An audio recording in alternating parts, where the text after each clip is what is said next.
अपने गीता ज्ञान ब्लॉग पर आई हुई मेल्स और उनमें पूछे क्वेश्चंस को एनालाइज करने के बाद पंडित जी इतना तो समझ ही चुके हैं कि हर इंसान की जिंदगी में एक जैसी ही प्रॉब्लम्स हैं, बस उनकी टाइमिंग्स हर किसी की लाइफ में अलग अलग होती है।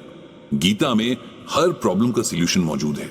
ये ना सिर्फ किसी मुश्किल से बाहर निकलने का रास्ता दिखाती है, साथ ही उस मुश्किल का रीजन भी समझाती है, ताकि अगली बार हम ऐसी किसी सिचुएशन में ना फंसें, और अगर फंस भी जाएं तो हमें पता हो कि इससे बाहर कैसे निकलना है।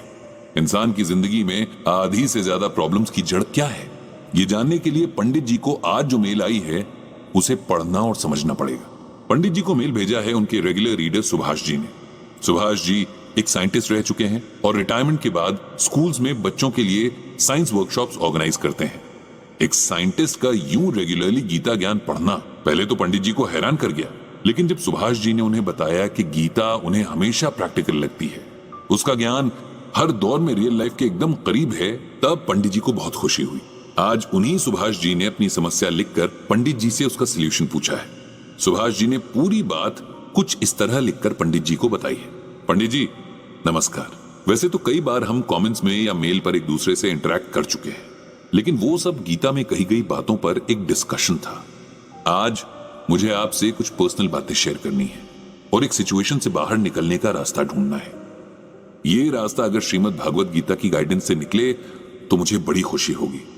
पहले तो आप मेरी प्रॉब्लम समझिए और फिर उसका सलूशन बताइएगा। जैसा कि आप जानते हैं, मैं एक साइंटिस्ट हूं। मैं शायद अपने परिवार और गांव का पहला इंसान हूं जो इतना ज्यादा पढ़ पाया और इस मकाम तक पहुंच पाया। इसमें मेरे पेरेंट्स का बहुत बड़ा कंट्रीब्यूशन है, जो कि मामूली किसान थे, लेकिन उन्होंने दिन रात मेहनत की ताकि मैं पढ़ सकूं, अपनी लाइफ में कुछ कर सकूं। मैंने भी बहुत मेहनत की। स्कूल के बाद मुझे ग्रेजुएशन के लिए स्कॉलरशिप मिल गई। कॉलेज में प्रोफेसर्स ने भी मेरी बड़ी हेल्प की। मैंने ट्यूशंस पढ़ाई ताकि अपना खर्च निकाल सकूं। वो टाइम जरूर टफ था, लेकिन इस स्ट्रगल में भी अपना एक मजा था। एक उम्मीद थी कि आगे कुछ बेहतर होगा, सपने पूरे होंगे। सपने पूरे हुए भी। मुझे मेरी मेहनत का फल भी मिला और एक गवर्नमेंट ऑर्गेनाइजेशन में जॉब मिल गई। मेरे पेरेंट्स की खुशी का कोई ठिकाना नहीं था। जो मिलता उसे मेरे बारे में बताते। उन्हें लगता कि उनके बेटे ने बहुत बड़ा काम कर लिया है। कुछ समय बाद मेरे पेरेंट्स ने गांव की ही एक लड़की से मेरी शादी करवा दी। ऑनेस्टली बताऊं तो उस टाइम मुझे बिल्कुल भी अच्छा नहीं लगा था, लेकिन अपने माँ बाप की खुशी देखते हुए मैं चुप रहा और शादी कर ली। मैं किसी अपने जैसी पढ़ी लिखी लड़की से शादी करना चाह रहा था, लेकिन तब इतना सेल्फिश नहीं था कि अपनी खुशी के लिए अपने माँ बाप की इच्छा का मान न रखता। मेरी वाइफ एक सिंपल सी लड़की थी। उसे दुनिया के बारे में ज्यादा पता नहीं था, लेकिन वो अपनी फैमिली के लिए पूरी तरह डिवोटेड थी। मेरा और मेरे पेरेंट्स का बहुत ध्यान रखती थी। कम पढ़ी लिखी होना उसकी कमी नहीं, उसकी किस्मत की कमी थी कि उसने गरीब घर में जन्म लिया था। इसीलिए मैंने भी उसकी इस कमी को दूर करने का फैसला किया और उसे पढ़ने के लिए मोटिवेट किया। उसने भी खुशी से इस बात में मेरा साथ दिया और मैं उसे घर पे ही पढ़ाने लगा। हमारा टाइम बहुत अच्छा बीत रहा था। ऑफिस में मेरा काम बहुत अच्छा चल रहा था और घर पे सुकून था। लेकिन कहते हैं ना, किसी की भी लाइफ एकदम परफेक्ट नहीं होती। यही मेरे साथ भी हुआ। हमारी शादी को 5 साल हो गए थे, पर हमें माँ बाप बनने का सुख अभी तक नहीं मिला था। माँ को टेंशन होने लगी थी। मेरी वाइफ भी कुछ उदास सी रहने लगी। हमने तय किया कि अब डॉक्टर के पास जाएंगे। डॉक्टर ने हमारी प्रॉब्लम सुनने के बाद तमाम तरह के टेस्ट किए और कुछ दिन बाद रिपोर्ट्स लेने के लिए आने को कहा। ये दिन बहुत बेचैनी में बीते। जब रिपोर्ट्स आई तो पता चला कि कोई मेडिकल इशू नहीं था। ये जानने के बाद मेरी माँ ने पूजा पाठ करना शुरू कर दिया। उनको लगता था कि भगवान नाराज हैं, इसीलिए हमारे बच्चे नहीं हैं। जब तक माँ खुद पूजा पाठ कर रही थी तब तक सब ठीक था, लेकिन फिर उन्होंने हमें भी जगह जगह जाने के लिए मजबूर करना शुरू कर दिया। हम लाख समझाते कि भगवान एक ही है और सब जगह है, लेकिन माँ नहीं सुनती। उसे जो जैसा कहता वो वैसा ही करती। कोई कहता फलाने मंदिर में दर्शन करने से संतान मिलती है, तो माँ हमें लेकर उस मंदिर में चली जाती, चाहे वो कितना ही दूर क्यों ना हो। कोई कहता कि फलाना व्रत रखने से संतान मिलती है, तो वही व्रत मेरी वाइफ से रखवा देती। एक टाइम ऐसा आ गया था कि मेरी वाइफ एक हफ्ते में 3-3 व्रत रखने लगी थी। आए दिन घर में कभी हवन तो कभी कीर्तन चलता रहता। ये सब होते हुए भी 1 साल बीतने को आया, लेकिन हमें संतान नहीं मिली। मैंने तो इस बात को एक्सेप्ट भी कर लिया था कि शायद हमारी किस्मत में ये सुख नहीं है, लेकिन मेरी माँ और मेरी पत्नी इस बात को एक्सेप्ट करने को तैयार नहीं थे। इस बात को लेकर घर का माहौल खराब रहने लगा। हर वक्त एक टेंशन सी रहती। मैंने अपनी वाइफ को बहुत समझाया, उसे बताया कि कई बार कुछ गलत ना होते हुए भी हमें बहुत सारी चीजें नहीं मिल पाती। तब इंसान को प्रैक्टिकली सोचना चाहिए और उस चीज के पीछे नहीं भागना चाहिए। कोई बच्चे के अलावा भी जीवन में बहुत कुछ है जो हम कर सकते हैं। हम उन बच्चों के लिए कुछ कर सकते हैं जो अनाथ हैं, जिनका कोई नहीं है। तुम चाहो तो हम बच्चे अडॉप्ट भी कर सकते हैं, उनकी लाइफ भी बेटर हो जाएगी और हमारी लाइफ की कमी भी पूरी हो जाएगी। लेकिन मेरी माँ और मेरी पत्नी ने ये बात नहीं मानी। इस तरह एक अच्छी भली सुकून से भरी जिंदगी में हर वक्त की टेंशन घुल गई। कुछ वक्त के बाद मेरी माँ की डेथ हो गई। उनके जाने के बाद पिताजी भी बीमार रहने लगे थे। मेरी वाइफ का पूरा टाइम अब पापा की देखभाल में बीतने लगा। अब वो बाकी बातों में ध्यान नहीं दे रही थी और मुझे इस बात से अच्छा ही लग रहा था कि अब उसने अपनी किस्मत को एक्सेप्ट कर लिया है और अपना फोकस दूसरे कामों पर लगा रही है। कुछ साल बाद मेरे फादर भी गुजर गए।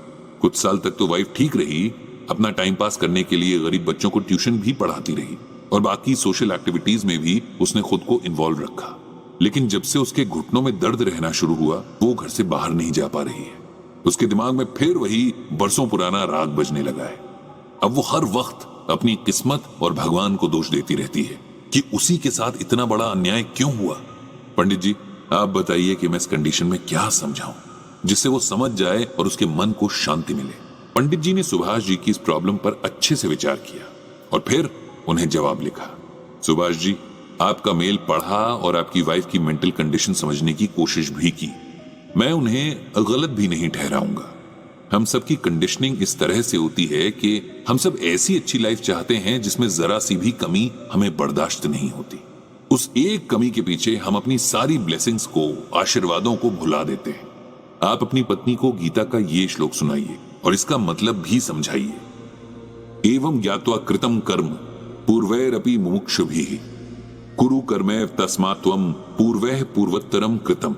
इस श्लोक में भगवान श्री कृष्ण अर्जुन से कहते हैं कि हे अर्जुन, कर्तव्य कर्म अथवा निष्काम कर्म को जानकर ही पूर्व समय में हुए दिव्य पुरुषों ने इसी विधि से कर्म किया था। अब तुम भी अपने पूर्वजों के पद चिन्हों का अनुसरण करते हुए ही कर्म करो।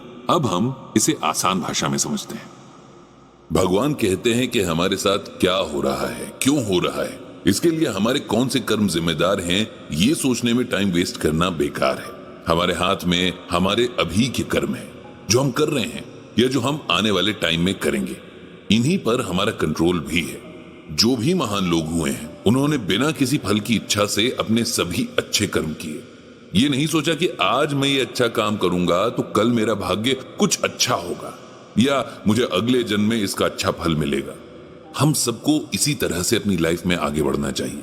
सबके साथ ऐसा कुछ ना कुछ होता है जिसे हम अपना बैड लक मानते हैं, अपने बुरे कर्मों का नतीजा मानते हैं, लेकिन इस पर हमारा कोई कंट्रोल नहीं है। हमें खुद को जो हमारे कंट्रोल में है उसके लिए तैयार करना चाहिए।